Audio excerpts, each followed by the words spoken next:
میں ان کے در کا بھکاری ہوں فضل مولا سے،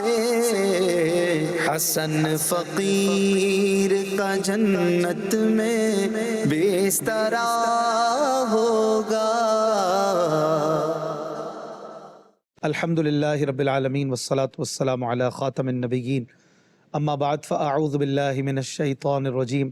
بسم اللہ الرحمن الرحیم، الصلاة والسلام علیک یا رسول اللہ وعلی آلک واصحابک یا حبیب اللہ، الصلاة والسلام علیک یا نبی اللہ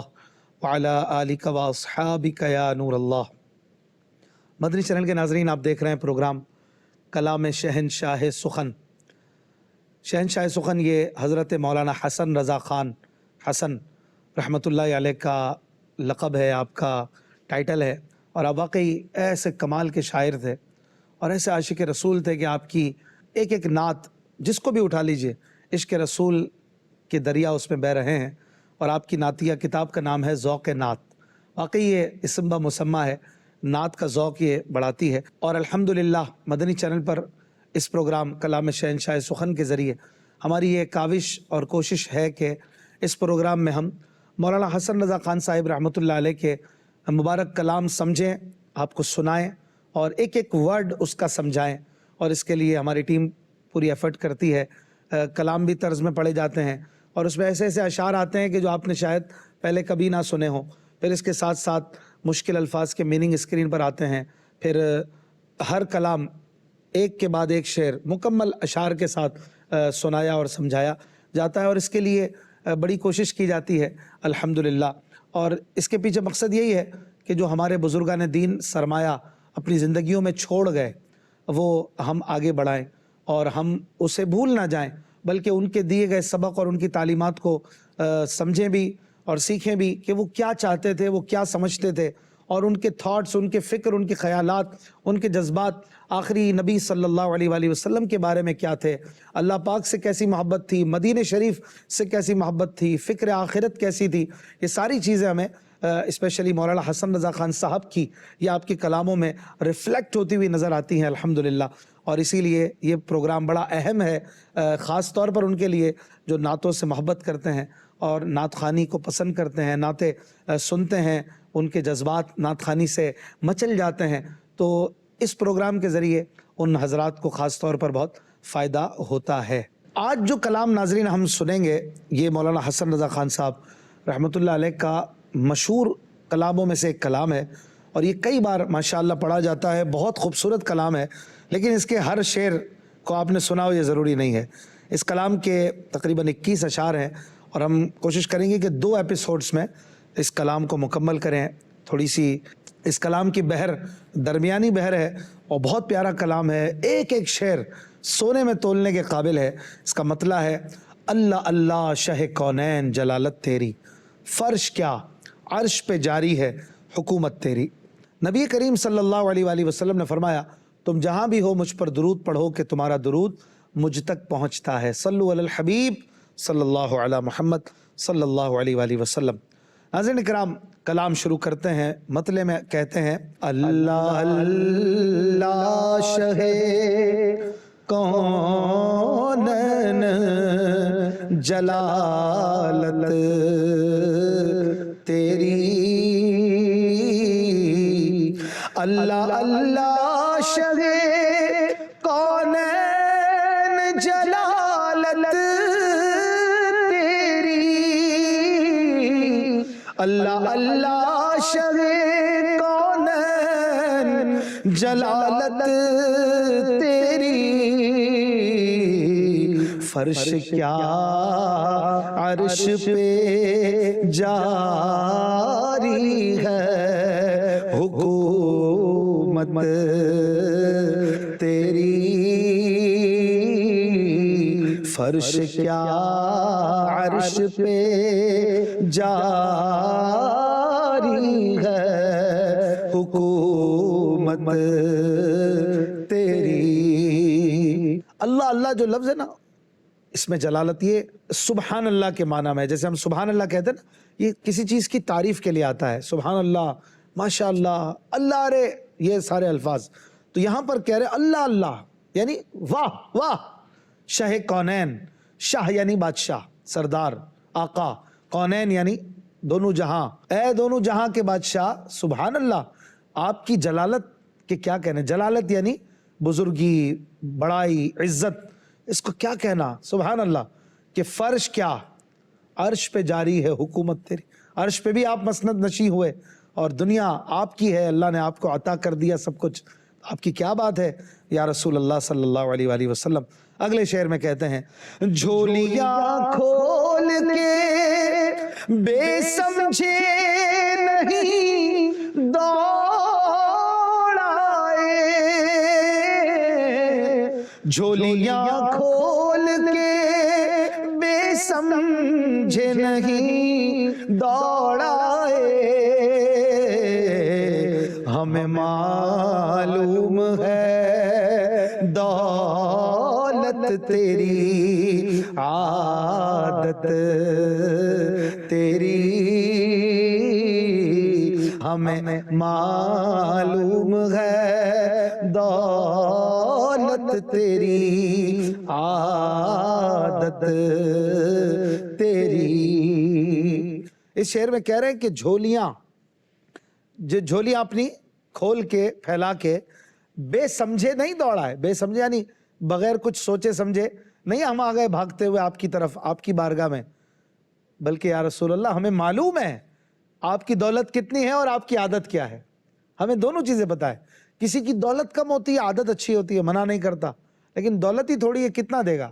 کسی کی عادت خراب ہوتی ہے، دیتا نہیں ہے، دل نہیں چلتا، دولت بہت ہوتی ہے، لیکن یا رسول اللہ آپ کی تو دولت، آپ تو اس رب سے لے کر اس کی عطا سے دیتے ہیں، اس میں کوئی کمی ہو ہی نہیں سکتی، اور عادت آپ کی کہ کبھی کسی کو لا نہیں کہتے، کسی کو منع نہیں کرتے، کون دیتا ہے دینے کو منہ چاہیے، دینے والا ہے سچا ہمارا نبی، رب کی عطا سے آپ عطا فرماتے ہیں تو ہمیں پتہ ہے کہ آپ کسی کو منع نہیں کرتے۔ کریم ایسا ملا کہ جس کے کھلے ہیں ہاتھ اور بھرے خزانے، بتاؤ اے مفلسوں کہ پھر کیوں تمہارا دل اضطراب میں، کیوں گھبرا رہے ہو، وہ آقا مل گئے پھر ٹینشن نہیں لو، مہنگائی ہے، پریشانی ہے، ٹینشنیں ہیں، کریم آقا بھی تو ہے نا، ان سے لو لگاؤ، ان کی سنتوں پہ چلو، ان کا دامن تھام لو، ان کے وسیلے سے ان کے رب سے مانگو، اس آقا کے در پہ پڑ جاؤ، اس آقا کے سامنے جھولی پھیلاؤ، پھر کرم ہو جائے گا۔ جھولیاں کھول کے بے سمجھے نہیں دوڑائے، ہمیں معلوم ہے دولت تیری، عادت تیری۔ اگلے شعر میں کہتے ہیں تو ہی ہے ملک خدا، ملک خدا کا مالک، تو ہی ہے ملک خدا، ملک خدا کا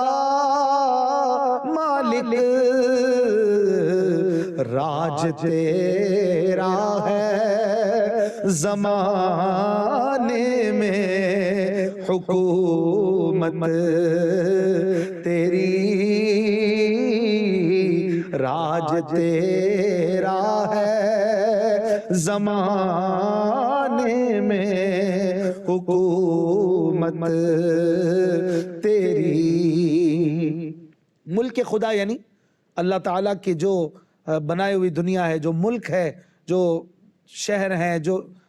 حصے ہیں زمین کے، دیگر سیارے ہیں، سب اللہ کا ملک ہے۔ اللہ تعالیٰ نے اپنی جو بھی بادشاہت ہے وہ آپ کو عطا فرما دی۔ محبوب تو ہے سلطان کائنات، میری مخلوق میں سب سے بڑا تو ہے، تو ملک خدا کے بھی آپ مالک ہیں، اور ملک خدا یعنی جتنی بھی چیزیں ہیں، جو بھی رب عز و جل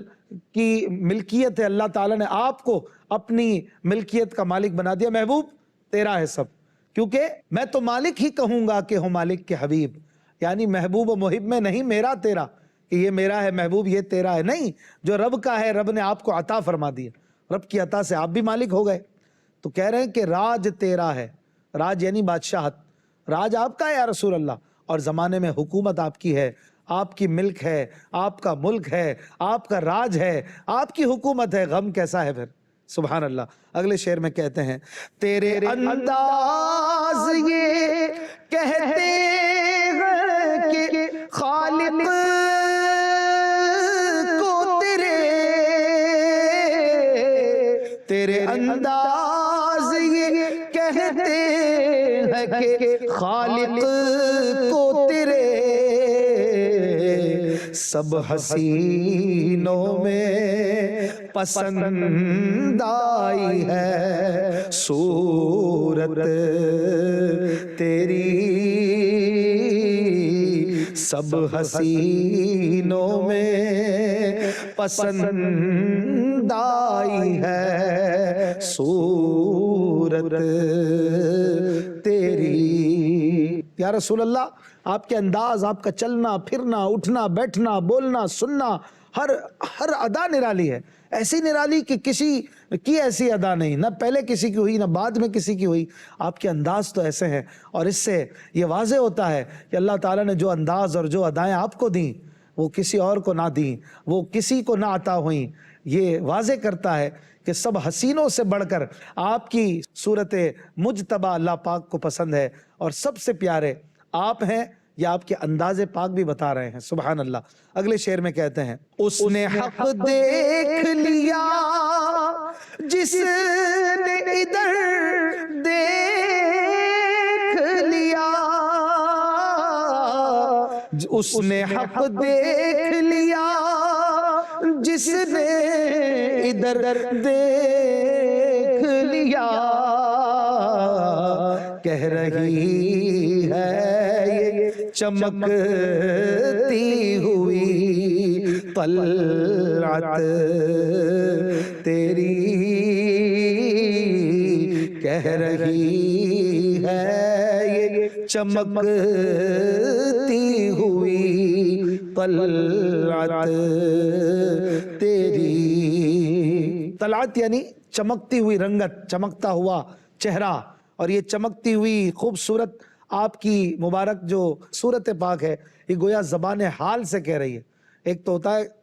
میں جیسے ابھی کچھ کہہ رہا ہوں، ایک ہوتا ہے زبان حال سے کچھ کہنا، آواز نہیں آتی، سمجھ آ جاتی ہے۔ تو یہ مبارک آپ کی حسین تصویر، حسین صورت کہہ رہی ہے کہ جس نے اس صورت کو دیکھ لیا، اس نے گویا حق تعالیٰ کے پاکیزہ جلووں کی جھلک ان نظاروں میں دیکھ لی، اس صورت میں دیکھ لی۔ اور آپ خود فرماتے ہیں، من رآنی فقد رأى الحق، جس نے مجھے دیکھا اس نے حق دیکھا۔ تو یہ آپ کی مبارک چمک دمک ہے کہ آپ کے مبارک جلووں میں رب تعالیٰ کی مبارک شان نظر آتی ہے، اس کی جلووں کی جھلک نظر آتی ہے۔ اگلے شعر میں کہتے ہیں، بزم محشر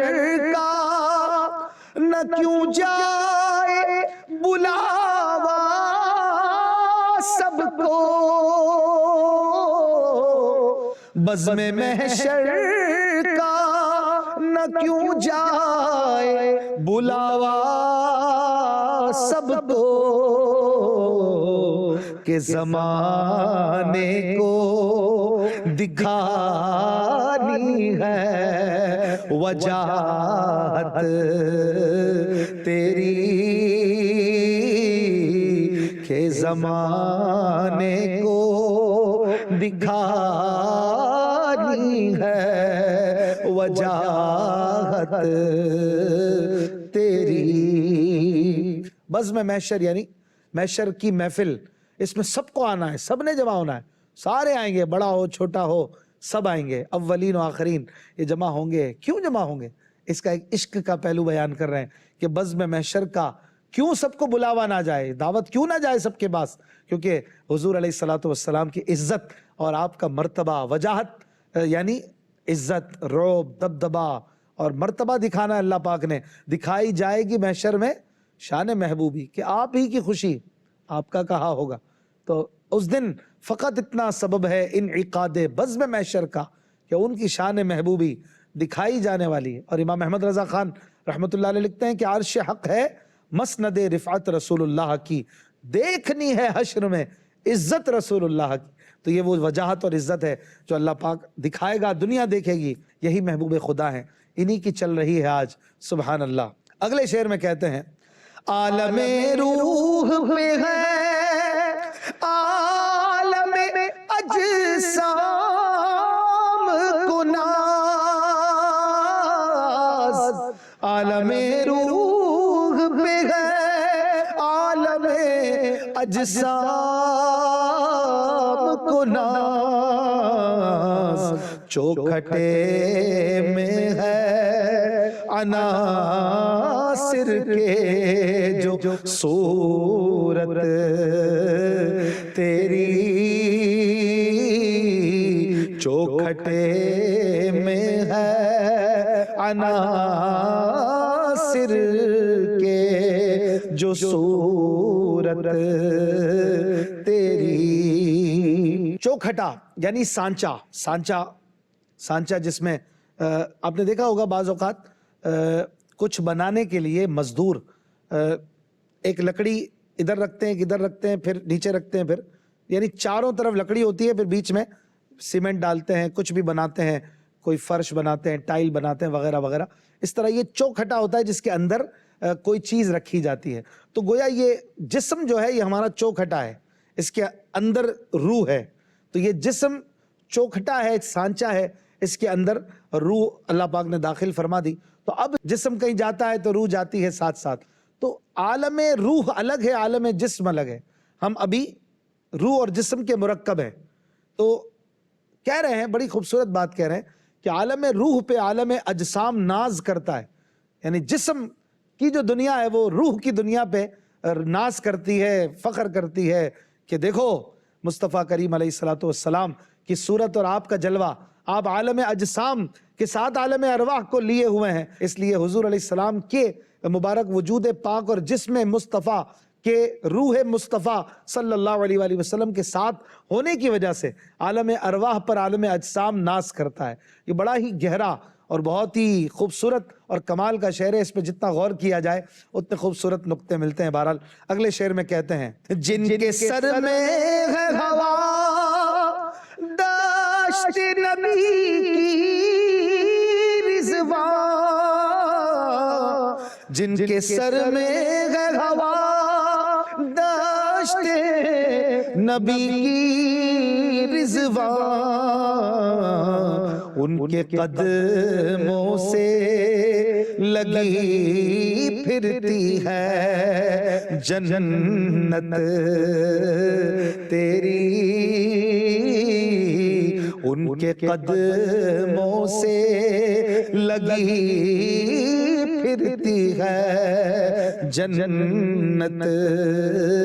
تیری۔ سبحان اللہ۔ رضوان جنت کے جو فرشتے ہیں ان کے سردار ہیں، حضرت رضوان علیہ السلام ان کا نام ہے۔ ان سے گفتگو کر رہے ہیں کہ اے رضوان، جن کے سر میں دشت نبی کی ہوا ہے، دشت نبی یعنی مدینہ پاک کی ہوا جن کے سر میں ہے، یعنی جو مدینے سے تعلق رکھتے ہیں، مدینے سے نسبت رکھتے ہیں، مدینے والے کے جو سچے غلام ہیں اور ان کے در پہ پڑے رہتے ہیں نا، پھر یہ جو آپ کی جنت ہے یہ ان کے قدموں سے لگی پھرتی ہے۔ یا اس کا یہ ایک معنی یہ بھی ہو سکتا ہے کہ جنت ان کی ہو جاتی ہے جو مدینے والے کے غلام بن جاتے ہیں، اور جن کے سر میں ہوائے دشت نبی لگی ہوتی ہے یعنی وہ مدینے میں رہتے ہیں یا مدینے والے کے سچے غلام بن کے رہتے ہیں۔ سبحان اللہ۔ اور کیوں نہ ہو کہ ہم رسول اللہ کے، جنت رسول اللہ کی۔ اگلے شعر میں کہتے ہیں، تو وہ محبوب ہے راحت جاں دل کیسے، تو وہ محبوب ہے راحت جاں دل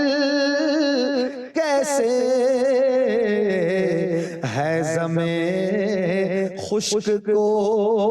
تڑپا گئی فرقت تیری، ہے زمین خشک کو تڑپا گئی فرقت تیری۔ ہیزم یعنی ستون یا لکڑی، ہیزم خشک لکڑی۔ یہاں پر استن حنانہ کا ذکر ہے۔ ایک صحابیہ رضی اللہ عنہ نے منبر بنا کر پیش کر دیا، آپ صلی اللہ علیہ وآلہ وسلم نے منبر پر بیٹھنا شروع کیا، رونے کی آواز آنے لگی۔ صحابہ حیران ہو گئے، یہ کہاں سے رونے کی آواز آ رہی ہے؟ محبوب کائنات صلی اللہ علیہ وسلم نے فرمایا کہ وہ تنا رو رہا ہے، یہ میری جدائی کی وجہ سے رو رہا ہے، میری فرقت میں رو رہا ہے۔ حضور علیہ السلام نے اس خشک لکڑی کو سینے سے لگایا تو اس کا رونا ختم ہو گیا، اس کو تسلی ہو گئی۔ تو جو خشک لکڑی ہے وہ بھی محبوب علیہ السلام کی فرقت اور جدائی برداشت نہ کر سکے، تو پھر اے میرے آقا ہم تو پھر انسان ہیں، ہم تو پھر آپ کے غلام ہیں، اگرچہ نکم میں صحیح ہیں تو آپ ہی کے، یا رسول اللہ ہمارے دلوں میں آپ کیسے نہ بسیں، آپ کی جدائی میں ہم کیوں نہ تڑپیں، ہم کیوں نہ آپ کے لیے روئیں، تو وہ محبوب ہے اے راحت جاں دل،